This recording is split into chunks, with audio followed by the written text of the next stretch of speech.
a sua Bíblia, em Mateus capítulo 14, para enfrentarmos as tempestades da vida. Eu nem sabia que esse final de semana ia estar chovendo.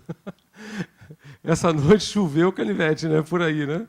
Choveu bastante em alguns lugares da nossa cidade e algumas pessoas tiveram que, de fato, enfrentar tempestades, né? Tempestades. Mas eu quero encorajar você a abrir, então, a sua Bíblia em Mateus capítulo 14, de 22 em diante.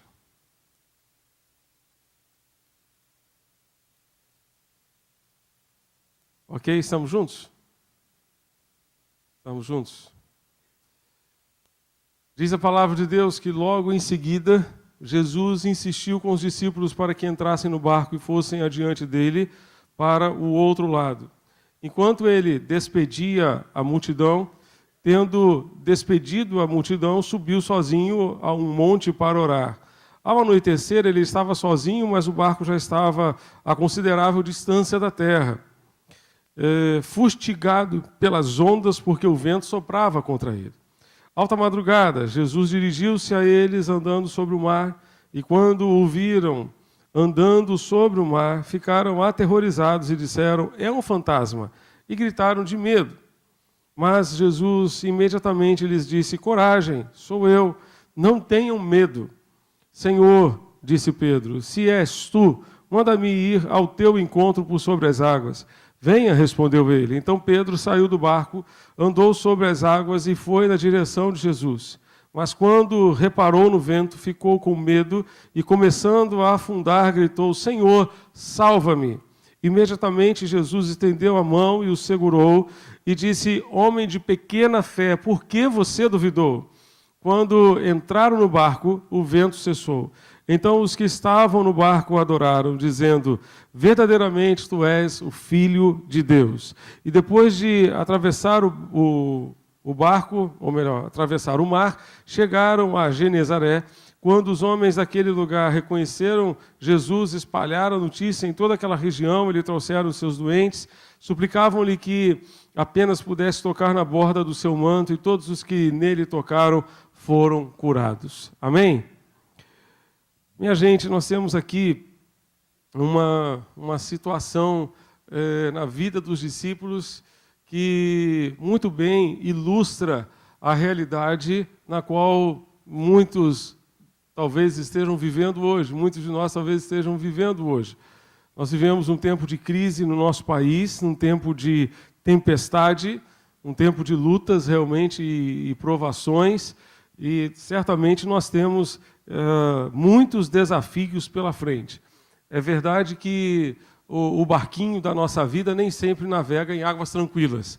Às vezes vai navegar em águas agitadas, turbulentas, e certamente nós teremos dificuldades para chegar a um porto seguro. A palavra de Deus nos diz em Mateus capítulo 14, versos 1 e no verso 27 também desse mesmo capítulo, o próximo slide você vai encontrar essa frase: "Não se turbe o vosso coração." Não se turbe o vosso coração. O verbo turbar tem a ver justamente com turbulência, tem a ver com aqueles momentos de inquietação, de agitação. Lembra as turbulências que podemos experimentar ao longo do mar da vida e certamente podem afetar a nossa vida. Quando ouviram essas palavras, os discípulos tinham diante de si algumas turbulências, sendo que algumas talvez sejam realidade na sua própria vida. Quando os discípulos ouviram essas palavras, eles tinham diante de si, então, algumas turbulências. A primeira turbulência, está ali na tela também, é a turbulência da iminente solidão provocada pela perda de Jesus. Lá em João 14, Jesus, quando afirmou: "Não se turbe o vosso coração", ele estava se despedindo dos seus discípulos. João 14, 15 e 16, e a oração do capítulo 17 são o último discurso de Jesus para os seus discípulos, antes da sua morte, antes do seu sofrimento. Era um momento de despedida entre eles. Jesus estava dando as últimas instruções aos discípulos para que eles pudessem, então, enfrentar aquele momento que viria de luta, de provação, de dor. Eles sabiam que o mestre estava prestes a morrer, e imaginavam que ficariam sozinhos, abandonados à sua própria sorte. Na mente deles, perderiam o mestre que os ensinava, companheiro tão presente, médico que os curava. Eles perderiam tudo isso e muito mais ao perderem uma única pessoa, a pessoa de Jesus de Nazaré. Normalmente as perdas nos levam à solidão. Normalmente as perdas nos levam à solidão e, em algumas situações, a solidão nos leva também à depressão. A depressão. Normalmente a depressão começa com um simples desânimo, com um momento de desânimo, com uma situação de angústia no coração que vai evoluindo, que vai crescendo e vai gerando uma depressão. Normalmente situações de perda provocam isso. A perda, por exemplo, de um amigo, a perda de um grande amigo, né? Pode provocar realmente uma situação de solidão, uma situação de depressão. Lembro quando eu perdi um dos meus melhores amigos num acidente de carro. Morreu ele e a sua esposa, grávida de 6 meses, né, num acidente de carro. A Valéria morreu numa quarta-feira, o Ademir morreu na sexta-feira. Na sexta-feira a gente estava ali, no dia do aniversário do meu primo, velando, né, enterrando o Ademir.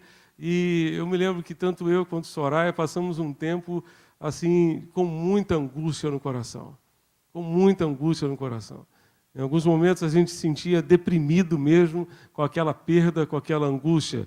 Mas a perda pode ser não apenas de um amigo, pode ser a perda também de um cônjuge, pode ser a perda de um filho, de um pai, de uma mãe, pode ser a perda do casamento, do sonho da construção de uma casa, de um lar. É possível que você esteja vivendo essa realidade, mas lembre-se que o Senhor disse aos seus discípulos: não vos deixarei órfãos, não deixarei vocês sozinhos, não deixarei vocês sós, eu estarei com vocês o tempo todo. Lá em Isaías 49, a palavra de Deus nos reporta a uma realidade fantástica.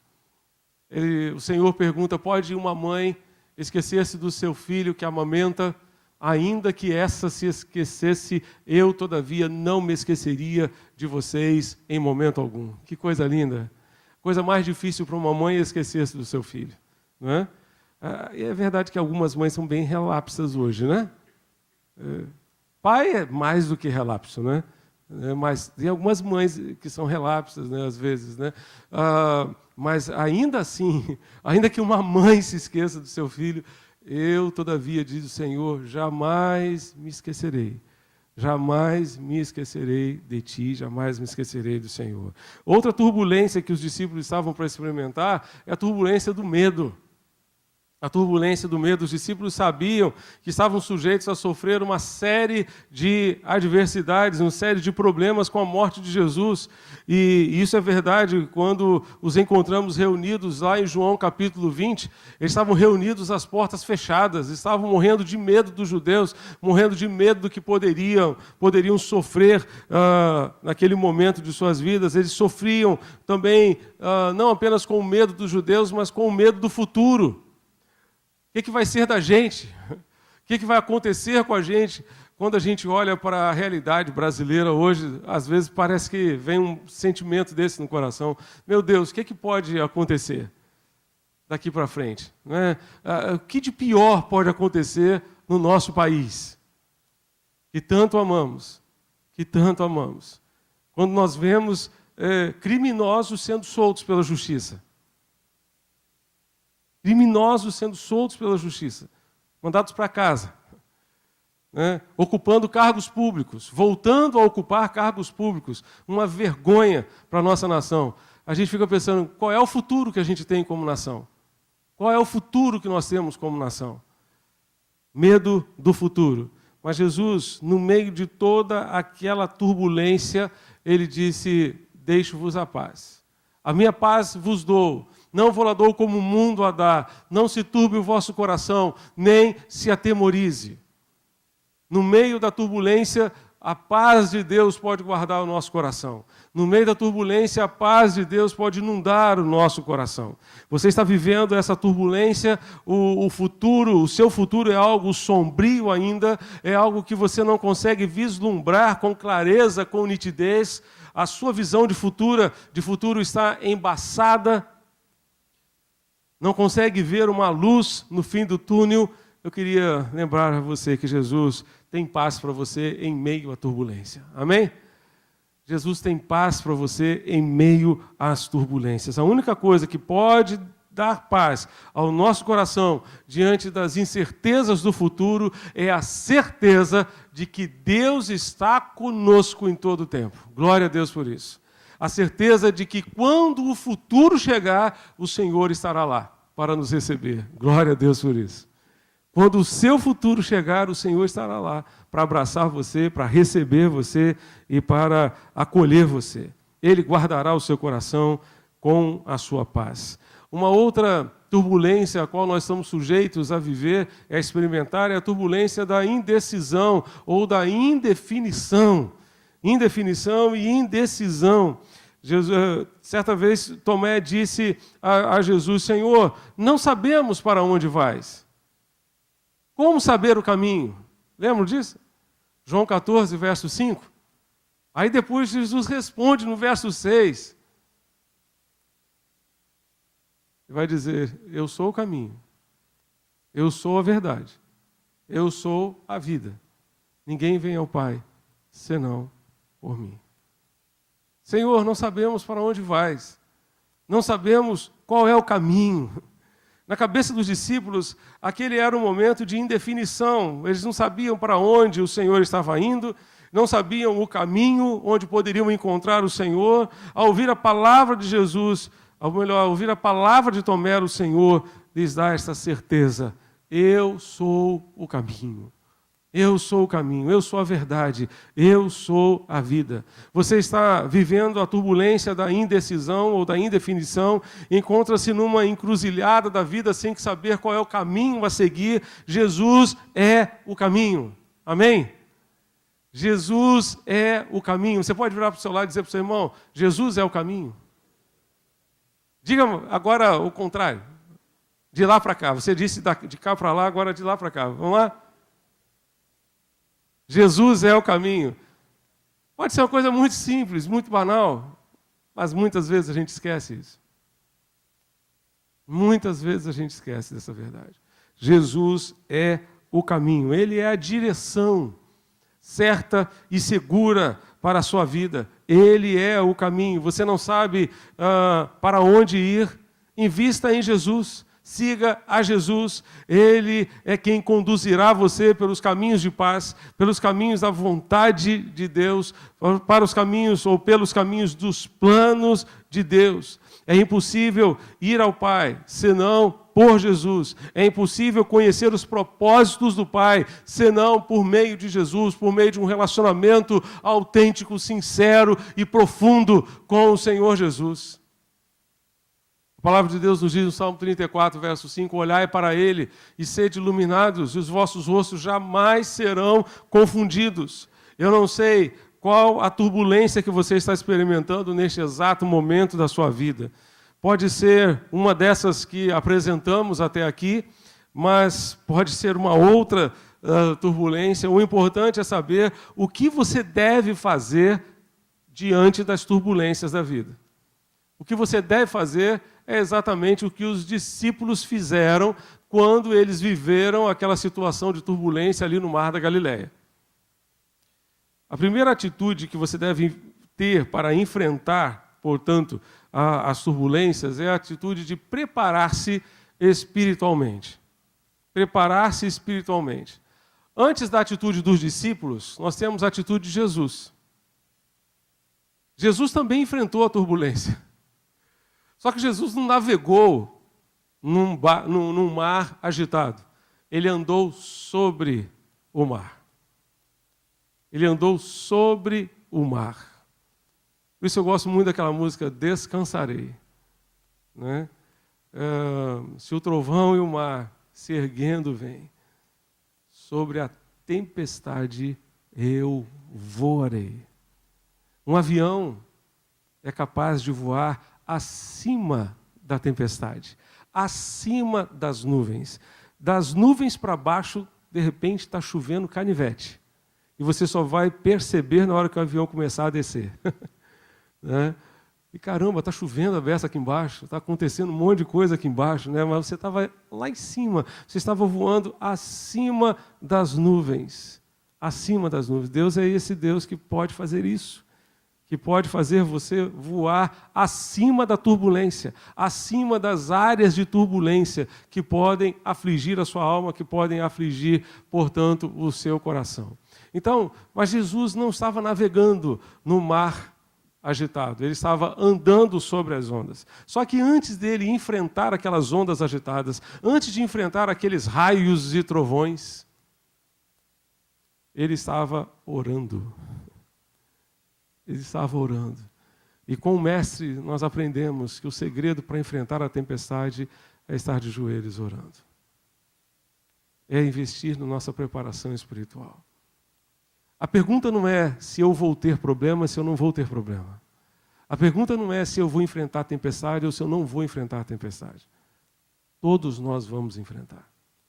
Se alguém tem falado com você que se você entregar a sua vida a Jesus, você não vai enfrentar mais problema, sinto muito, mas essa pessoa está mentindo para você.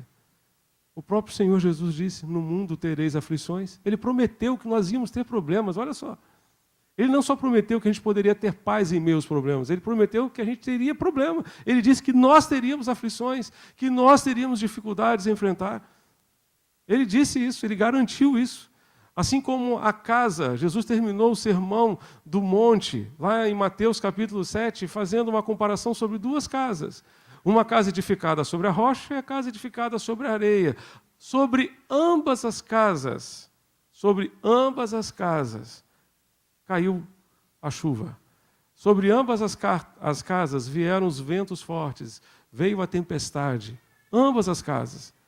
Então a chuva vem sobre todas as casas. A chuva vem sobre todas as famílias. A chuva vem sobre todas as pessoas. Todos nós estamos sujeitos. E por conta disso nós precisamos nos preparar espiritualmente. Realmente, dependendo da maneira pela qual nós nos preparamos, nós gastamos tempo com Deus, nós investimos no nosso relacionamento com Deus, a nossa condição para enfrentar os problemas é outra. A nossa reação diante dos problemas é outra. É outra. Completamente diferente. Segundo lugar, para enfrentar as tempestades da vida, nós precisamos nos lembrar que o Senhor vem ao nosso encontro, Ele não fica alheio ao nosso sofrimento. Os discípulos estavam lá remando contra a maré, enfrentando uma tempestade horrível, enfrentando uma adversidade tremenda, mas no meio daquela tempestade, o que aconteceu? Jesus saiu lá do monte onde ele estava orando e foi ao encontro dos discípulos. Glória a Deus por isso. Esta é a certeza, esta é a garantia que eu e você temos de que não estamos sozinhos, que o Senhor vem ao nosso encontro em meio aos problemas, em meio às dificuldades, em meio às turbulências da vida. Amém, gente? Você não está sozinho, o Senhor não abandonou você à sua própria sorte.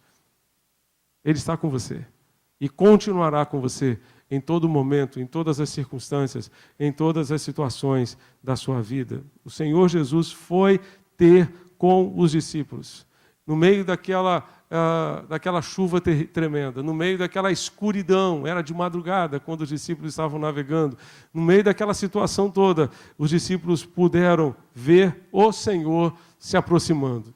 Mas no meio da turbulência é muito importante, em terceiro lugar, que você tenha discernimento do Senhor. Discernimento do Senhor. O verso 26 nos mostra que os discípulos ficaram confusos quando eles viram Jesus se aproximando. Imagine só, no meio do mar, de madrugada, num breu daquele, numa escuridão tremenda, os discípulos vendo uma pessoa andando sobre as águas. É um fantasma. É um fantasma. No meio da tempestade, a gente precisa pedir a Deus discernimento. Discernimento para discernir o que vem de Deus e o que não vem de Deus. Porque se a gente não tiver discernimento espiritual e a gente aceitar algo que não vem de Deus, a turbulência vai só aumentar. Vai só aumentar. Os discípulos não conseguiram discernir que era o Senhor, que era Jesus. E os nossos olhos se abram para ver o Senhor, a resposta do Senhor, a solução do Senhor, o propósito do Senhor, inclusive em permitir a turbulência que estivermos passando, que estivermos enfrentando. E muitas vezes Deus vai utilizar, né, aquela situação de uma forma para nos abençoar. Aliás, é bom lembrar de Romanos 8, verso 28, quando Paulo diz que todas as coisas, não são algumas, todas as coisas, Deus faz com que se tornem para o bem daqueles que amam a Deus, aqueles que são chamados segundo o seu propósito. Amém, gente?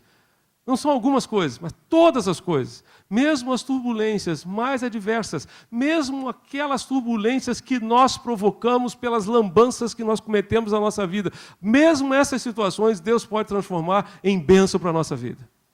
Deus é capaz, como Moisés disse ao povo de Israel lá em Deuteronômio, de transformar bênção, transformar maldição em bênção, melhor dizendo, porque Ele ama a cada um de nós.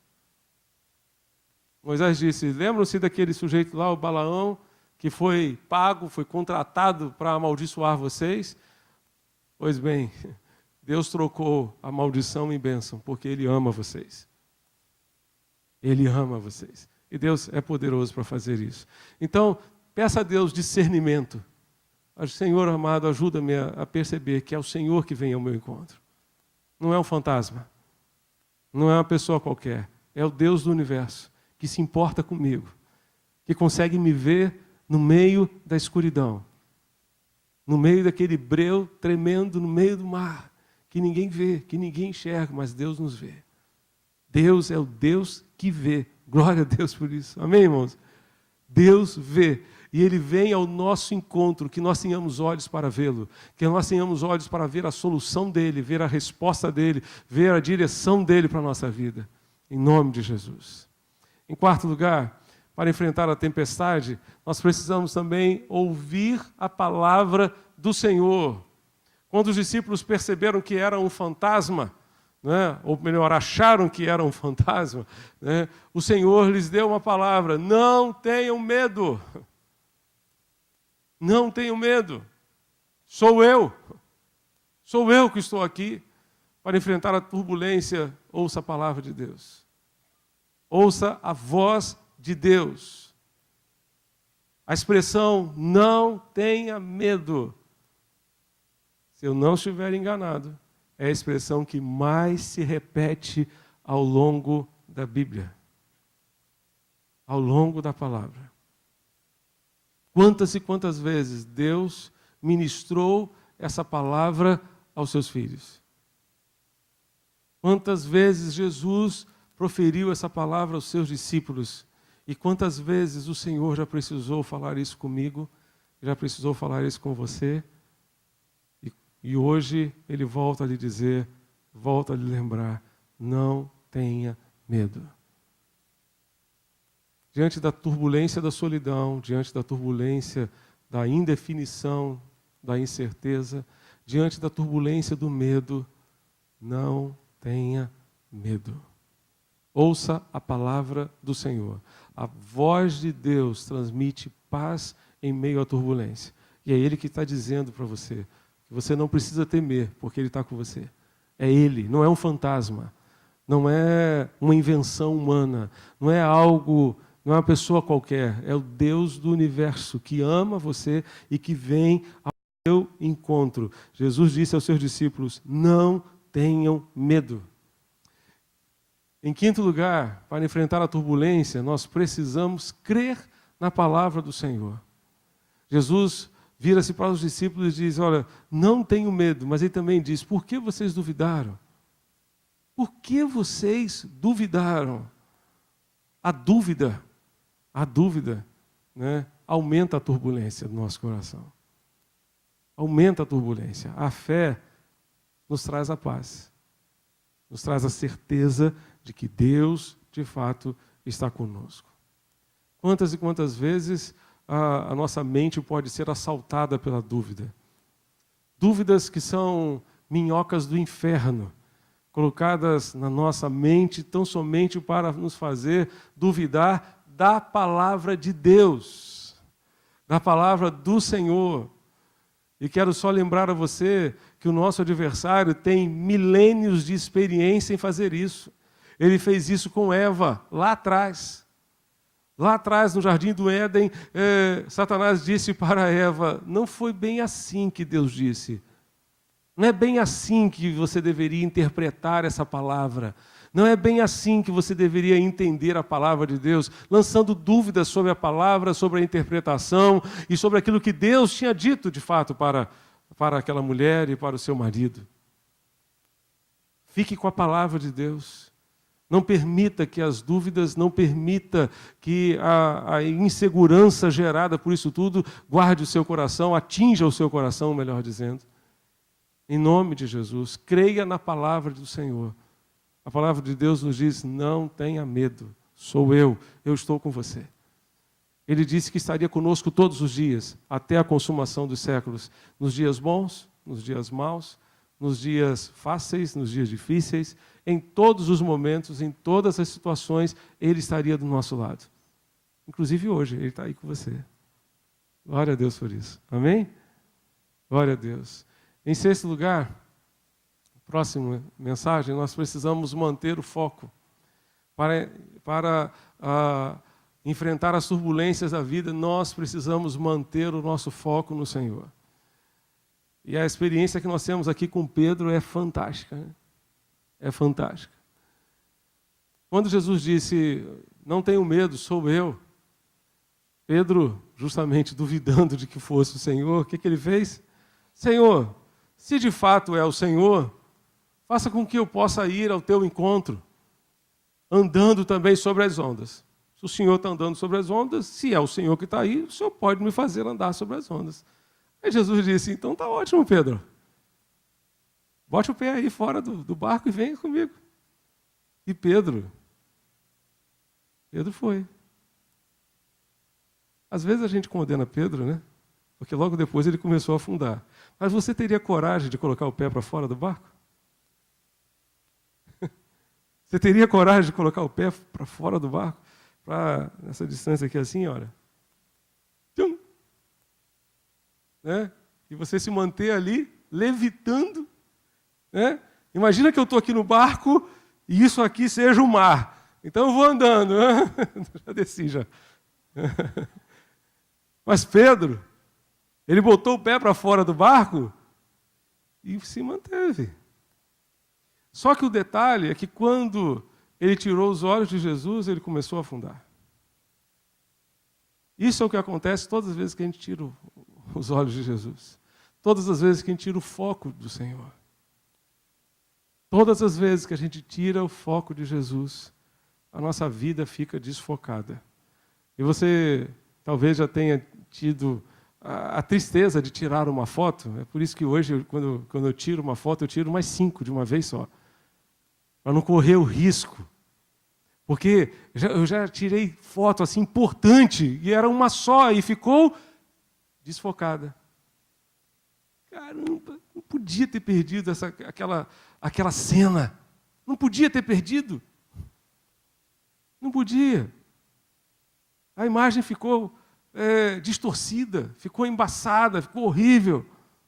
Aí hoje, quando eu tiro foto de alguma coisa, eu tiro logo umas 3, 4, 5, né? Para não correr o risco. Não correr o risco. Então você precisa focar a sua visão em Jesus. A Bíblia diz, lá em Hebreus capítulo 12, visto que temos a rodear-nos uma grande nuvem de testemunhas, deixemos de lado o pecado e o embaraço que tão de perto nos rodeia e corramos com paciência ou com perseverança a carreira que nos está proposta, fitando os olhos em Jesus, mantendo o foco em Jesus, autor e consumador da nossa fé, o qual, pela alegria que lhe estava proposta, suportou a cruz e está hoje assentado à direita do trono de Deus. Mantenha o foco em Jesus. Todas as vezes que a gente tira os olhos de Jesus, a gente afunda. a gente afunda. Mas se você mantiver os seus olhos em Jesus, certamente você vai conseguir atravessar o mar. Em nome do Senhor. Em sétimo e último lugar, para atravessar as turbulências da vida, eu e você precisamos clamar a Jesus. Naquele momento em que Pedro percebeu que estava afundando, qual foi a sua atitude? Senhor, socorro, salva-me. Senhor, socorro, salva-me. E o que Jesus fez? Jesus simplesmente estendeu a mão e o segurou e o salvou. E o colocou de volta no barco. E o colocou de volta no barco. Se você sente que a sua vida está afundando no mar das angústias da vida, no mar da depressão, no mar da solidão, no mar dos problemas, sejam eles quais forem, eu quero encorajar você a levantar a sua voz e dizer: socorro, Jesus, salva-me. Dizer: Senhor, eu preciso de Ti, eu careço do Senhor, eu clamo a Ti por graça e por misericórdia, em nome do Senhor. E o melhor disso tudo é que Deus não está surdo para que esteja impedido de ouvir o meu clamor e o seu clamor. Ele não está surdo. A Bíblia diz em Isaías 59, versos 1 e 2, que Deus não está surdo para que não possa ouvir a nossa oração, nem está com a sua mão encolhida para que não possa salvar. Os nossos pecados, as nossas iniquidades é que fazem, na verdade, separação entre nós e o nosso Deus. Mas Deus não está surdo. Deus também não está com a sua mão recolhida, a mão para trás, né? Não, você se vira aí, se afoga aí, né? Você que se lasque aí, você escolheu isso, você não creu em mim, Deus nunca fez isso. Deus nunca fez isso. Muito pelo contrário, todas as vezes que nós clamamos a Ele, Ele estende a sua mão. Ele nos socorre. E Ele quer socorrer você hoje à noite, nesta noite aqui, diante das situações e circunstâncias que você está vivendo. A Bíblia nos diz que quando Jesus segurou Pedro, Ele o levou para o barco. E não apenas Pedro entrou no barco, mas Jesus também entrou no barco. E o que aconteceu quando eles entraram no barco? Vamos ver lá? Logo que subiram para o barco, o vento cessou. Né? Que imagem linda aquela dali, né? O barco navegando, uma água tranquila, o sol nascendo. Né? Eu acho que o sol está nascendo ali. Né? Ou então está se pondo, não sei. Né? Mas aquela imagem linda ali do sol batendo na água, né? Aquele barquinho navegando ali, tranquilo. A presença de Jesus no barco faz toda a diferença. Logo que subiram para o barco, o vento cessou. Porque Jesus tem autoridade sobre o mar, Jesus tem autoridade sobre o vento. Ele pode falar ao mar, ele pode falar ao vento, pode virar para o mar e dizer: dá para você ficar quieto? Ele pode virar para o vento e dizer: dá para você se acalmar? Ele tem autoridade para isso, porque Ele é Deus. Ele não é que nem você, que nem que eu, que nem a mim. Nós somos extremamente limitados, mas Jesus é Deus. O Deus do universo, que ama você, que vem ao seu encontro de madrugada, na hora da escuridão, na hora da turbulência, para abraçar você, para ajudar você, para fazer acalmar o mar, para fazer acalmar o seu coração e dar a você certeza de um futuro melhor, certeza de que você vai chegar a um porto seguro na presença de Jesus. Em nome do Senhor. Vamos orar? Você pode fechar os seus olhos nesse momento para a gente orar ao Senhor.